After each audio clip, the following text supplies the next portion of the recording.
In 5, 4, 3, 2, 1. I'm Madison Kasper. And I'm Daniel Lopez. Welcome back, Sharks.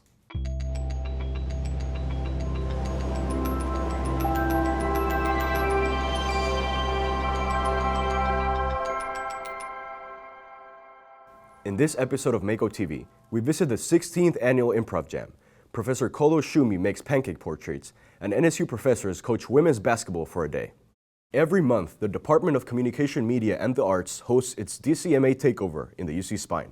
Our reporter Jonathan Paul has the story. The Department of Communication, Media, and the Arts took over the UC Spine during the lunch hour.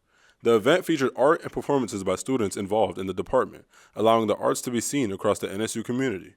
We are the arts on campus, and with that, arts are super important, and they're all over, they're everywhere around us. So it's important that DCMA is here, that we can share the arts with everyone. Jacqueline Matthews gave a singing performance during the takeover. She said the experience was free. Singing kind of just brings out a lot of emotion that I don't get to show a day-to-day basis, and being able to kind of sing songs that I feel emotionally kind of help that in a sense. NSU students came together to show up in support of the arts department. Isabella Santiago showed off a piece that combined different mediums. So when I make the art, I try to do something new. So this year I did a lot of mixed media where I use different types of beads to make my product. Same with foil for this one.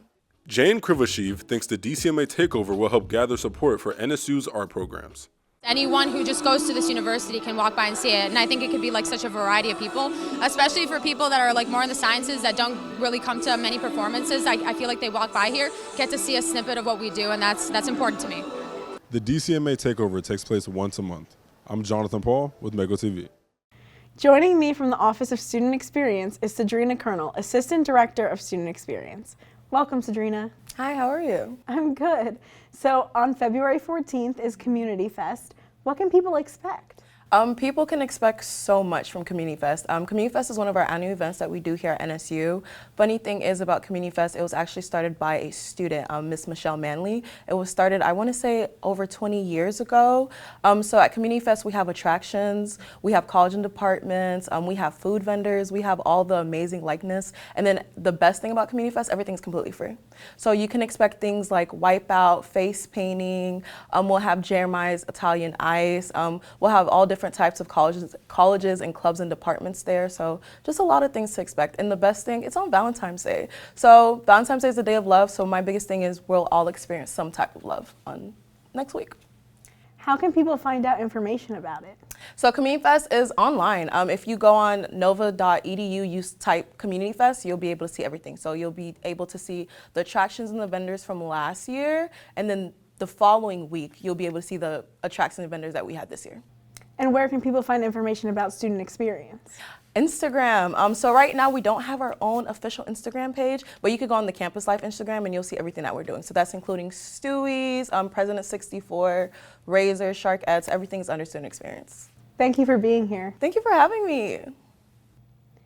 NSU digital art professor Kolo Shumi visited Cooper City High School to paint pancake portraits in support of the Kiwanis Club of Cooper City. Our reporter Jocelyn Saccucci was on the scene. During the Cooper City High School's garage sale, NSU professor Kolo Shumi volunteered. He was making pancake portraits of attendees and collecting donations for Kiwanis International.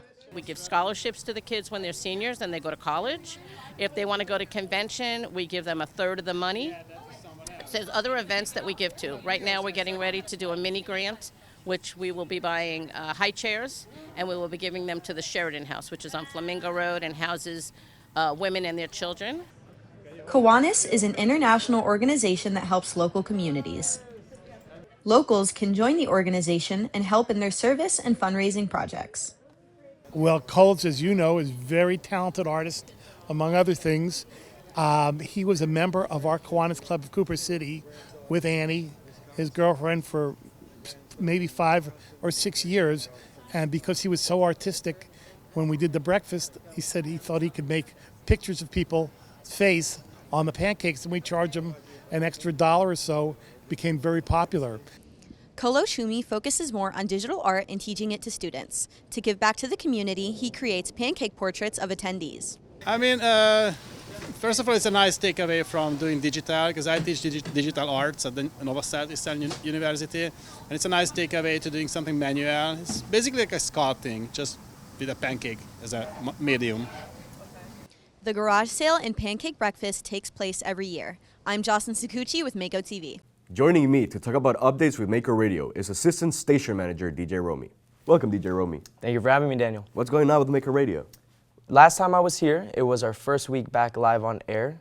We still are live on air from the lunch hour, Monday through Friday, and Monday through Friday from 6 to 9 p.m., where we do a lot of variety of different music and just great music all around. We have our podcast, Era to Era, which is my new one with DJ Blossom, where we dive deep into the music genre and how subgenres came from that. We have That's News to Us, which is a little trivia lunch hour show where they talk about Mako media and the news. And we have Off the Record and B-Side, which are two amazing podcasts that switch every other Friday. Is there anything else you want to share? We will be DJing at Community Fest on February 14th. That's going to be an amazing event. And for more information, you can catch us on our website, nova.edu/Mako Radio, or on our Instagram at NSU_Mako Radio. Thank you for the updates, DJ Romy. Thank you for always having me. Next for our health update, my co-anchor Madison sat down with Dr. Aarti Raja to discuss blue light glasses. Welcome to the Health Update. I'm Madison Kasper. With me is Dr. Aarti Raja, Mako Media Science and Health Advisor.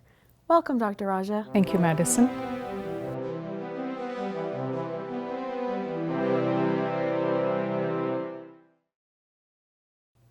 Our topic today is the use of blue light glasses. Dr. Raja, what are blue light glasses?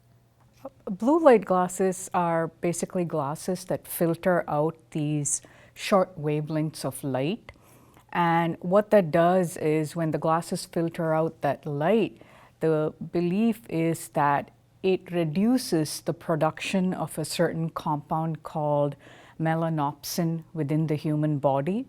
And with the reduction of that compound, there is a rise in the production of melatonin, which is really important, and it needs to be there for us to be able to want to fall asleep. How does the blue light exposure on screens compare to natural blue light, like when talking about eyes? Absolutely. So in reality, through sunlight, you're going to get this blue light regardless. And in fact, the blue light that comes off of sunlight is about 1,000 times more than the blue light that we're getting off of our electronic devices. Now, the blue light that comes off of sunlight is actually, it's good for us. It's good for, and there's research that has shown that it's good for young children to be exposed to that. It helps with their vision, which is why they always say, be outside, play, because it's good to have that exposure. The problem with the blue light that's coming off of these electronic devices is when it comes at the wrong time of the day. As in, if you're exposed to excess amounts of that blue light during the night times, then there is some indication that that can be problematic to what's happening physiologically within the body. And therefore, that might have an impact on your sleep-wake cycle. With that being said, when should blue light glasses be worn? So if there are people, for example, who have a diagnosis of a condition like insomnia, where they're just having trouble sleeping, and it's actually a condition that has been diagnosed, in those people, the usage of blue light glasses may help them have better sleep patterns. And that's actually the studies that have, where it has been shown to have some effect, are in that group of people. And in some cases, if there are people who work certain jobs where, in given modern day type of jobs, where they're completely working like in the flip cycle, where they're forced to be awake all night because of their job, but then they end up like resting during the day. So when people are spending that kind of time continuously for days on end, weeks on end, months on end, for those people, perhaps there's some significance to using those blue light glasses. But again, it's a small subset of the population. Any last thoughts? The best advice that an optometrist once gave me, and it's like an unwritten rule out there, is this thing called the 20-20-20 rule. And what that says is when you're using these devices, and if you're using them a lot, the best thing to really do is to reduce that eye strain is this 20-20-20 rule, which literally means every 20 minutes, take a break from the screen. Don't look at your screen. Look at something that's 20 feet away and look at it for 20 seconds. And then go back to your screen. Doing something like that in itself is going to help with the eye strain. And then if you're really worried about the blue light causing a disruption in your sleep cycle or sleep-wake patterns, then maybe think about these glasses, but again, using them in the night so that you can reset your circadian clock is the way to do it. But again, unfortunately, the research doesn't necessarily point towards that as being effective. Thank you, Dr. Raja. Thank you, Madison. This has been the Mako Media Health Update. I'm Madison Kasper. See you next time. For our sports segment, we have our sports reporter, Isabella Fernandez de Cueto, for updates of NSU sports. Welcome, Isabella.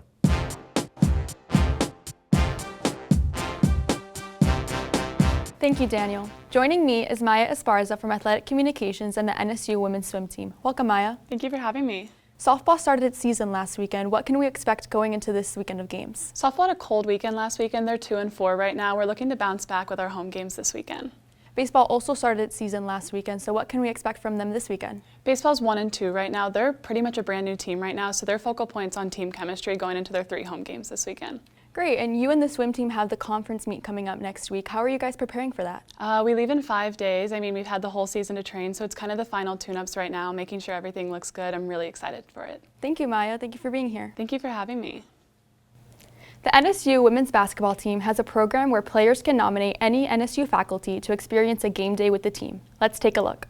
With a brand new women's basketball team, head coach Heather Macy brings a 21-year-old tradition to NSU. The Honorary Coach program gives faculty and staff around Nova the chance to give a pregame speech, engage in timeout huddles, and join the team on the sidelines. Assistant coach Josie Earnhardt knows the program well, as she's participated both as a player and a coach. So our Honorary Coach program is a program that we've been doing for a while with Coach Macy at different schools that she's been at. Basically, the way that it works is that every player gets to nominate 3 of their professors. Some of them have more, some of them have one that's really made a big impact. We encourage them to nominate 3.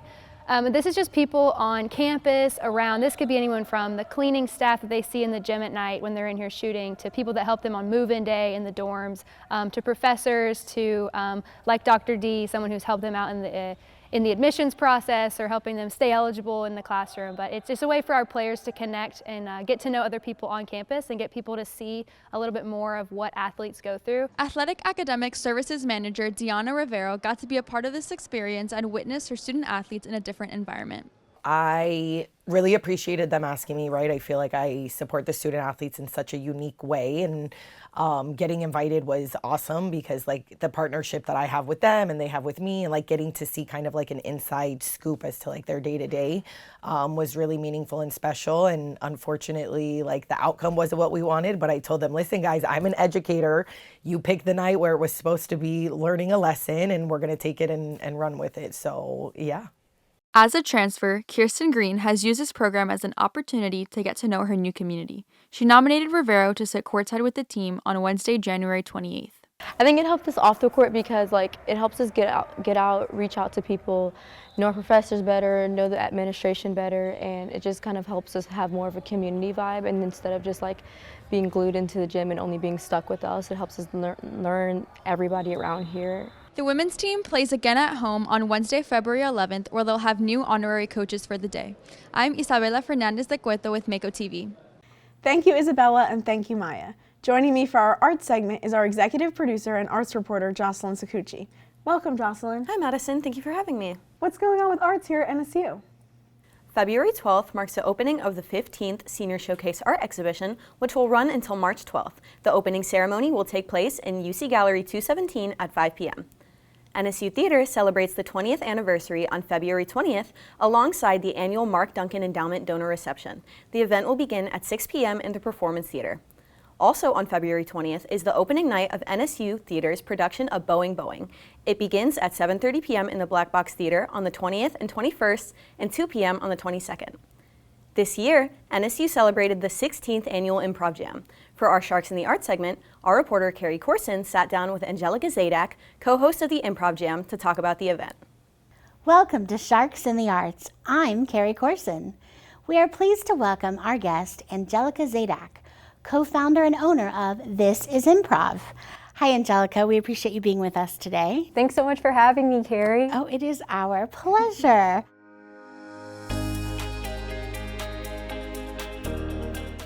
So what is the mission of your company, This is Improv? Well, we are here to entertain, train, and educate people with improv, which is a lot of fun. Sounds like it. Yes. So why do you think that improvisation is an important art form? Improv is hugely important because it's what we do all the time, every day. We are constantly living without a script. And some people are scared by that.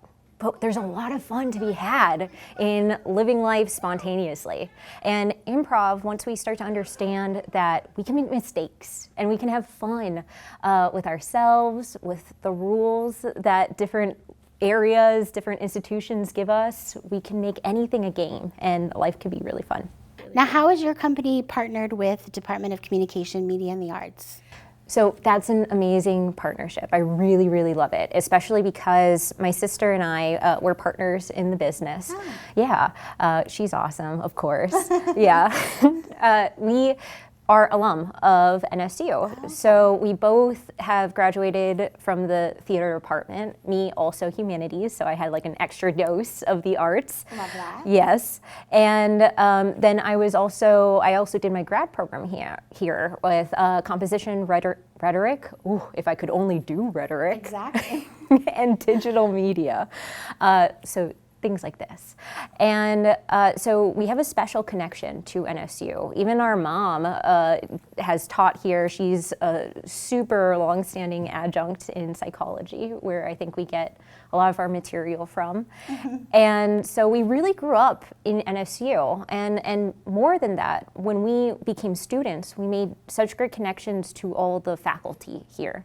In fact, that's one of my biggest memories, one of my biggest joys here was connecting with all of the faculty. So there's Bill Adams, there was Mark Duncan, there was Dan Gelman, everyone. And I could keep going on. There's many. I love to hear that you feel like it was a family environment and you are really active in your own family. So I like that we've just kind of all grown together. What can guests expect at the upcoming Improv Jam show? Thank you for bringing up the Improv Jam. So that is my favorite event because, like I was talking about, working off the script, getting a sense of yourself, getting a sense of your sense of humor. It's one of the only productions where the students are actively producing, writing, directing their own material on stage in the moment that you're watching it live. So we really get to see the sense of humor of the students that are performing right then and there. And we get a sense of the audience's humor.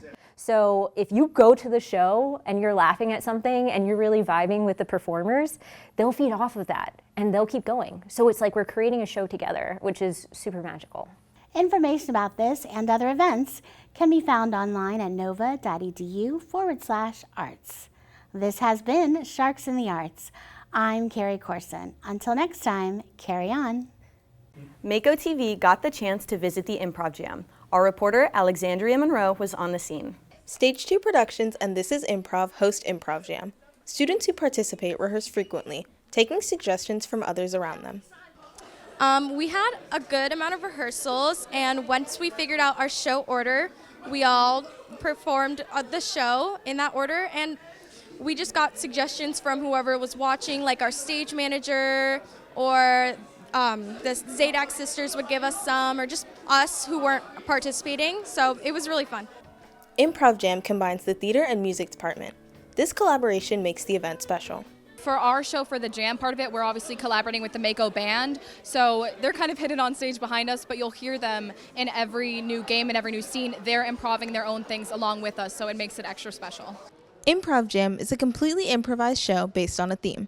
Participants use their improv skills outside of the show too. Improv is honestly such a great skill to have. It really lets you think on your feet. I think it's great for interviews and for when you're meeting like important people in a job someday. It's really going to help you to hold conversation, continue it. Improv can help in important situations. It helps those who participate in problem solving. So when you get a game on stage, you're problem solving that game. There's the whole plot, the beginning, middle, and end of the story that needs to happen. When you use improv for life, you're using it as a tool of building confidence, leadership, and also just how to work as a group and work with others. Improv Jam is an annual theater event hosted at the Performance Theater. I'm Alexandria Monroe with Mako TV. Thank you so much for your updates, Jocelyn. Thank you, Madison. For our Sharks on the Street segment, our reporter Olivia Nur asks our Sharks about red flags on first dates. With Valentine's Day around the corner, today I am asking Sharks what they think the biggest red flag would be on a first date.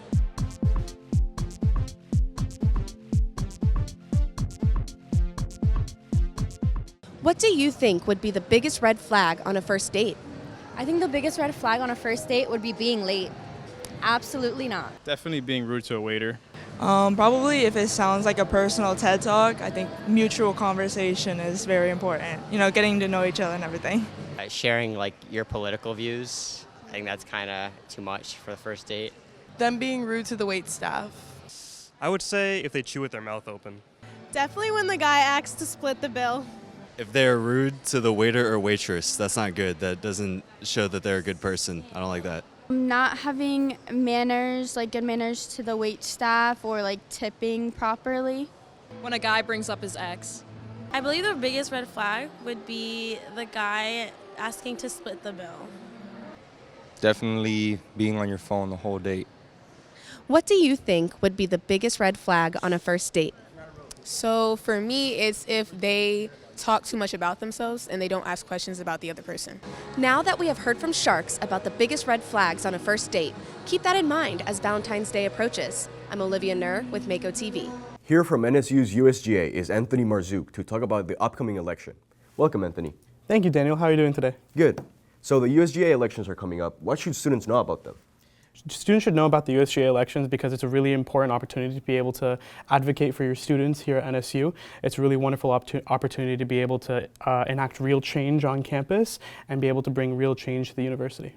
Are there any upcoming events for USGA? Yes, we have the USGA elections information sessions. We've been having them all week and we have them next week as well, every single day of the week in the Student Affairs building and in Mako Multipurpose Room and in DeSantis. Where can people find more information? If you want more information for the election, you can actually find it on our Instagram at nsu.usga, and the campaigning will start in the last week of March into the first week of April, where we'll have the Meet the Candidates events and also the presidential debate. Is there anything else you want to add? I really highly encourage every single person to run for the USGA election. It's a wonderful opportunity to be a senator, executive board member, or court justice officer. You really have a very strong impact. We've had some amazing legislations that we've passed, including one that we're currently working on to get hammocks implemented at the university. Interesting. Thank you for being here, Anthony. Thank you very much. That is all for this episode of Mako TV. You can catch our solo release videos on our YouTube channel at Mako Television. You can also follow us on Instagram at NSU_Mako TV. Thank you for watching. See you next time. Go Go Sharks!